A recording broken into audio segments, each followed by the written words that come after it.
Un nouveau drame entre un habitant de Minneapolis et des agents fédéraux. Et encore une fois, deux versions des faits qui s'opposent. Sur cette vidéo amateur, on voit Alex Pretty, un téléphone à la main, qui s'interpose lorsqu'un agent projette une manifestante sur le trottoir. L'homme de 37 ans est alors à son tour maîtrisé par plusieurs agents fédéraux de l'ICE, masqués et cagoulés.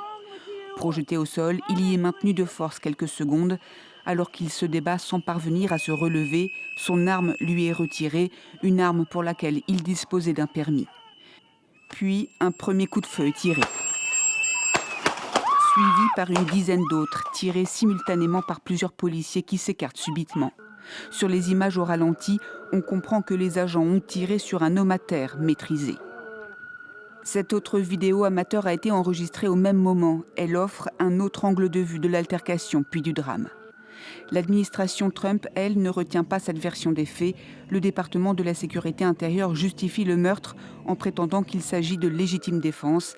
Il a fait savoir que la victime tentait de s'en prendre aux agents de police et qu'elle avait violemment résisté. Le ministère a par la suite partagé la photo de cette arme, affirmant qu'elle appartenait à Alex Pretty. La secrétaire d'État évoque un acte de terrorisme.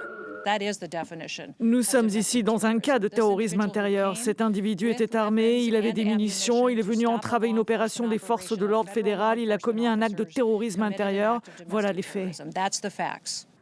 Des faits ainsi relatés qui peinent à convaincre. La famille d'Alex Pretty a dénoncé des mensonges de la part du gouvernement de Donald Trump. Samedi, le maire de Minneapolis a réclamé la fin de toute opération des agents de l'ICE. Une demande réitérée par le gouverneur du Minnesota qui plaide pour leur départ, déclarant que ces agents fédéraux mettaient la population en insécurité.